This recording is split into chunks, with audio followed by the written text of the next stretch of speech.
राधे राधे। मेरे प्रिय प्रवचनों एवं कार्य मैं आपके सामने विश्व पुराण का छठा अंश का नैमित्तिक प्रलय का वर्णन तीसरा अध्याय आपके सामने प्रस्तुत कर रहा हूँ। आशा है आपको अच्छा लगे तो आप कमेंट कीजिएगा, लाइक कीजिएगा। ओम हरि ओम। ओम नमो शिवाय नमः। ओम त्रिगणाधिपते नमः। ओम सरस्वती नमः। ओम देव्यो नमः। ओम गंगाधिपते नमः। ओम गंगाधिपते नमः। ओम रामदूताय नमन्ताय महाबलाय महाबलाय नमो नमः। ओम अंजनीसुताय पवनपुत्राय धीमहि तन्नो हनुमन्ते प्रचोदयात्। ओम तत्पुरुषाय विद्महे महादेवाय धीमहि तन्नो रुद्रः प्रचोदयात्। ओम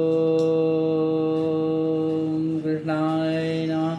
ओम नमो भगवते वासुदेवाय नमः। ओम नमो भगवते वासुदेवाय नमः। तो श्री पाराशर जी ने कहा, हे मैत्रेय जी, संपूर्ण प्राणियों का प्रलय तीन प्रकार का होता है: नैमित्तिक, प्राकृतिक और आत्यंतिक। कल्प के अंत में बाह्य प्रलय होता है। बाह्य यह नैमित्तिक जो मोक्ष नामक प्रलय है वह आत्यंतिक, और जो दो परार्थ के अंत में होता है वह प्राकृतिक प्रलय कहलाता है। मैत्रेय जी बोले, भगवान आप मुझे परार्थ की संख्या बतलाइए जिसको दूना करने से प्राकृत प्रलय का प्रमाण जाना जा सके। श्री पाराशर जी बोले, हे द्विज, 1 से लेकर कब से 10 गुण गिनते गिनते जो 18वीं बार गिनती आती जाती है वह संख्या परार्थ कहलाती है। हे द्विज, इस परार्थ की दूनी संख्या वाला प्राकृत प्रलय कहलाता है, और उस समय वह संपूर्ण जगत अपने कारण अव्यक्त में लीन हो जाता है। मनुष्य का निमेष ही एक मात्रा वाले अक्षर के उच्चारण काल के समान परिणाम वाला होने से मात्रा कहलाता है। उन 15 निमेषों की एक काष्ठा होती है और 30 काष्ठा की एक कला कही जाती है। 15 कला एक नाटिका का प्रमाण होता है। वह नाटिका 12.5 पल तांबे के बने हुए जल के पात्र से जानी जा सकती है। मगध देशी माप से वह पात्र जल पृष्ठ कहलाता है। क्या कहलाता है? जल पृष्ठ। और उसमें से 4 उंगल लंबी 4 मासी की स्वर्ण सलाखा से छिद्र किया जाता है। उसके छिद्र को ऊपर करके जल में डुबो देने से जितनी देर में पात्र भर जाए उतने समय को एक नाड़िका समझना चाहिए। हे द्विसत्तम, ऐसी 2 नाड़िकाओं का एक मुहूर्त होता है। 30 मुहूर्त का एक दिन रात होता है तथा इतने ही दिन रात का एक मास होता है। 12 मास का एक वर्ष होता है। देवलोक में यही एक दिन रात होता है। ऐसे 360 वर्षों का देवताओं का एक वर्ष होता है। ऐसे 12,000 दिव्य वर्षों का एक चतुर्युग होता है और 1000 चतुर्युग का ब्रह्मा का एक दिन होता है। ये महामुने यही एक कल्प है। इसमें से 14 मनु बीत जाते हैं। हे मित्रे, इसके अंत में ब्रह्मा का नैमित्तिक प्रलय होता है। मित्रे सुनो, मैं उस नैमित्तिक प्रलय का अत्यंत भयानक रूप वर्णन करता हूँ। इसके पीछे मैं तुमसे प्राकृत प्रलय का भी वर्णन करूँगा। एक सहस्त्र चतुर्युग बीत जाने पर जब पृथ्वी क्षीण प्राप्त हो जाती तो 100 वर्ष तक अति घोर अनावृष्टि होती है। हे मनुष्य, उस समय जो पार्थिव जीव अल्प शक्ति वाले होते हैं सब अनावृष्ट से पीड़ित वो सर्वथा नष्ट हो जाते हैं। तदनंतर रुद्र रूपधारी अव्यात्मा भगवान कृष्ण संसार का क्षय करने के लिए संपूर्ण प्रजा को अपने में लीन कर लेने का प्रयत्न करते हैं। हे मुनिसत्तम, उस समय भगवान विष्णु सूर्य की 7 किरणों में स्थित होकर संपूर्ण जल को सोख लेते हैं। हे मित्रे, इस प्रकार प्राणियों तथा पृथ्वी के अंतर्गत संपूर्ण जल को सोख कर समुद्र को शुष्क कर देते हैं। समुद्र तथा नदियों में, पर्वतीय सरिताओं, स्रोतों में तथा विभिन्न पातालों में जितना जल है वे सबको सुखा डालते हैं। तब भगवान के प्रभाव से प्रभावित होकर तथा जलपान से पृथ्वी कभी 7 सूर्य रश्मियाँ 7 सूर्य हो जाती हैं। उस समय ऊपर नीचे सब वो डेदितमान होकर सातों से पाताल पर्यंत संपूर्ण लोकी को वश कर डालते हैं। हे जीव, उन प्रदीप्त भास्करों से जग हुई लोकी पर्वत नदी और समुद्र आदि के सहित सर्वथा नीरस हो जाती है। उस समय संपूर्ण द्रोगे के वृक्ष और जल आदि के तक हो जाने से वह पृथ्वी कच्चों के पीठ के समान कठोर हो जाती है। तब सबको नष्ट करने के लिए उद्यत हुए श्रीहरि कला के रुद्र रूप से शीशनाग के मुख से प्रकट होकर नीचे से पातालों को जलाना आरंभ करते हैं। वह महान अग्नि समस्त पातालों को जलाकर पृथ्वी पर पहुँचता है और संपूर्ण भूतल को भस्म कर डालता है। तब वह दारुण अग्नि भूलोक तथा सब लोक को जला डालता है और वह ज्वाला संपूर्ण का महान आवट वही चक्कर लगने लगता है। इस प्रकार अग्नि की आवासों से गिरकर संपूर्ण चराचर के नष्ट हो जाने पर समस्त लोक की एक तरह करा के समाप्त होने लगती है। महामने तदंतर अवस्था के परिवर्तन से परलोक की चाहे वाले भूलोक तथा स्वलोक में रहने वाले हमारी अधिकारी गण अग्नि ज्वाला से तत्व पर मनलोक को चले जाते हैं, किंतु वहाँ भी उस उग्र काला नल के महाताप से संतप्त होने के कारण उससे बचने के लिए मनलोक को चले जाते हैं। हे मुनि से तदंतर रुद्र रूपी भगवान विष्णु संपूर्ण हृदय को दर्द करके अपने मुख निश्वास से मेघों को उत्पन्न करते हैं और तब विद्युत से युक्त भयंकर न करने वाले गज समूह के समान वृद्ध का सवर्तक नामक भूल मेघ आकाश में उठते हैं।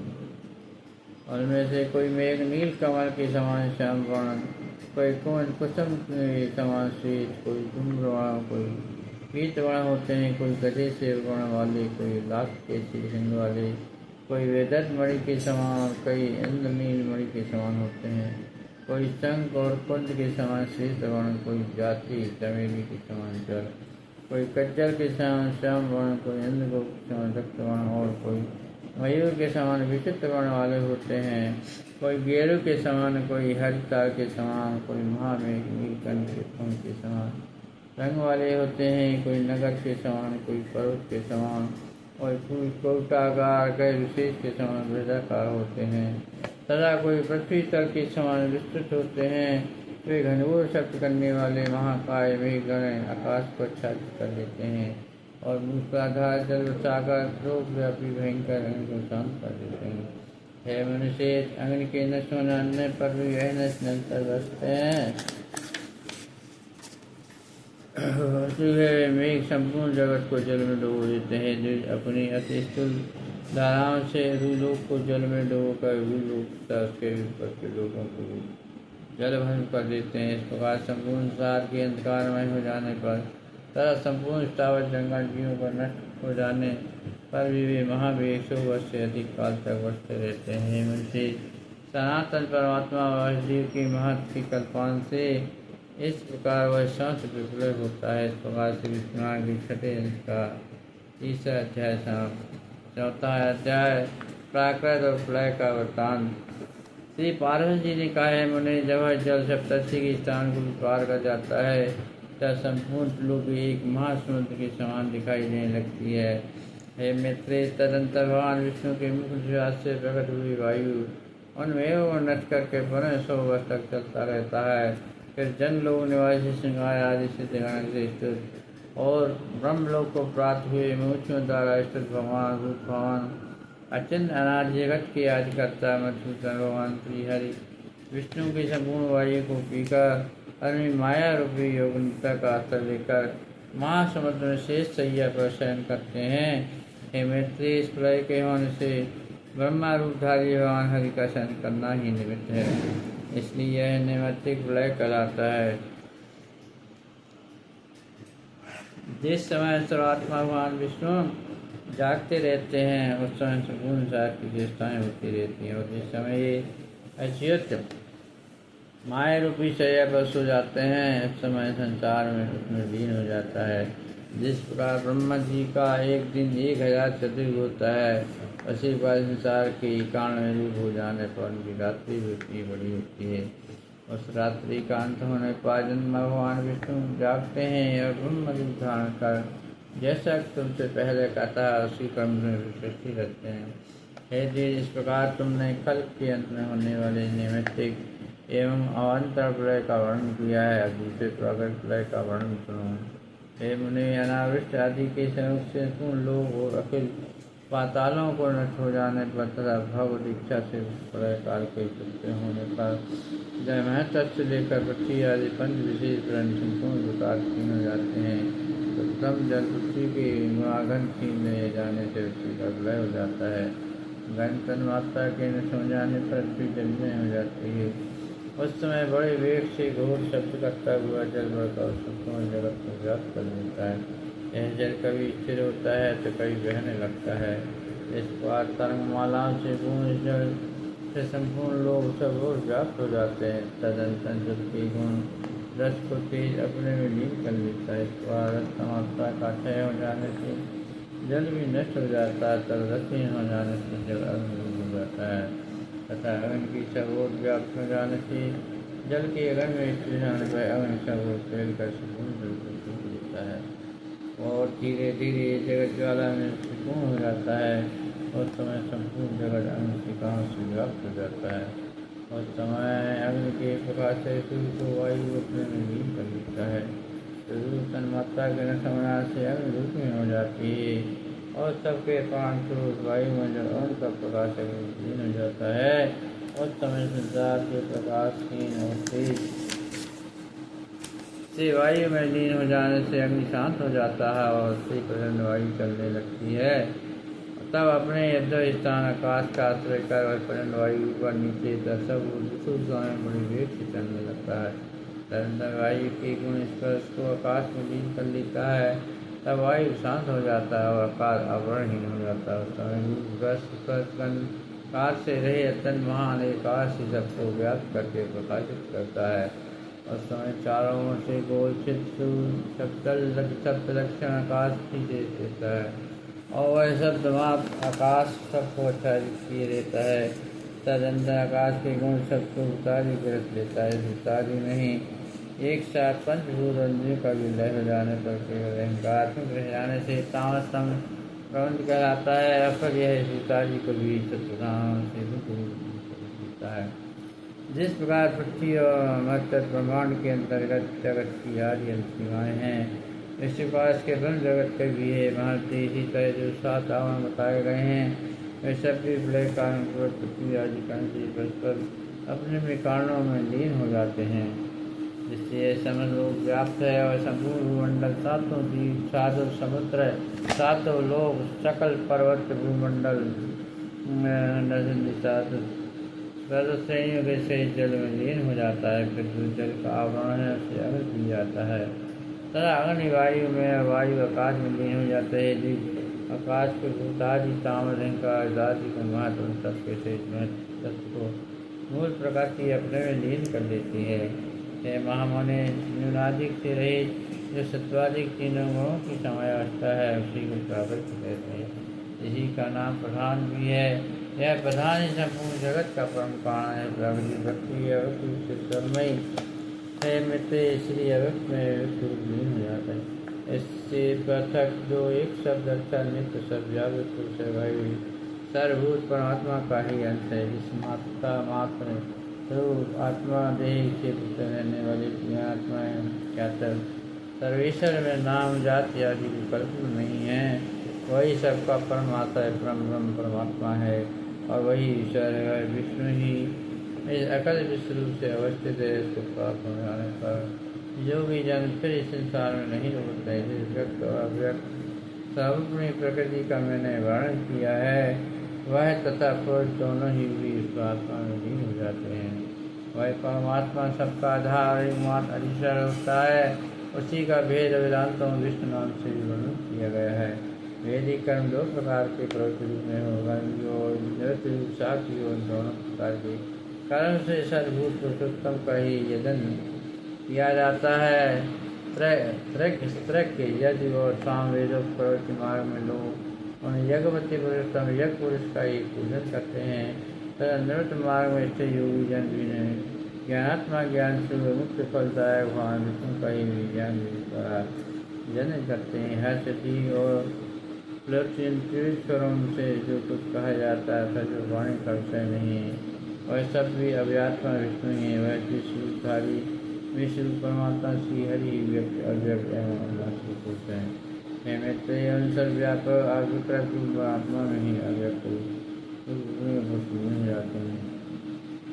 हे मैत्रेय, मैंने तुमसे जो जीवराज का कहा है वह कृष्ण भगवान का केवल एक दिन है। हे महामणि, भक्त जगत के अव्यक्त प्रकृति में और पुरुष में लीन हो जाने पर इतनी ही काल की पुरुष भगवान की रात्रि होती है, जिस वास्तव में तो और नित्य परमात्मा का न कोई दिन है न रात्रि। तत्व उपचार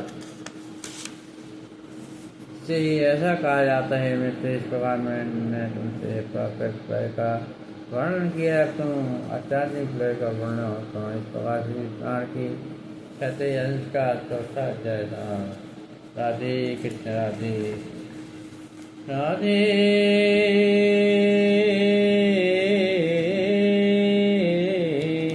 राधे कृष्णा कृष्ण राधे राधे कृष्णा राधे कृष्णा कृष्ण कृष्णा राधे राधे राधे राधे कृष्ण कृष्णा राधे राधे जपते रहिए। राधे राधे जपते रहिए, कृष्ण कृष्णा कहते रहिए। जीवन का सार यही है, जीवन का उद्धार यही है, जीवन का उद्धार यही है, जीवन का सार यही है। राधे राधे कहते रहिए, कृष्ण कृष्णा कहते रहिए।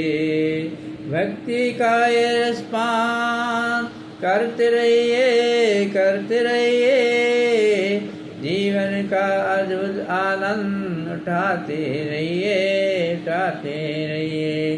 राधे राधे कहते रहिए, कहते रहिए। राधे राधे कहते रहिए, कृष्ण कृष्णा कहते रहिए, कृष्ण कृष्णा कहते रहिए। जीवन का सार यही है, जीवन का सार यही है। भक्ति रस का पान करते रहिए, करते रहिए, करते रहिए। जीवन का ये भक्ति रस का अद्भुत आनंद उठाते रहिए, उठाते रहिए। राधे राधे कहते रहिए, कहते रहिए, कहते रहिए। राधे राधे कहते रहिए, कहते रहिए। कृष्ण कृष्णा कहते रहिए, कहते रहिए।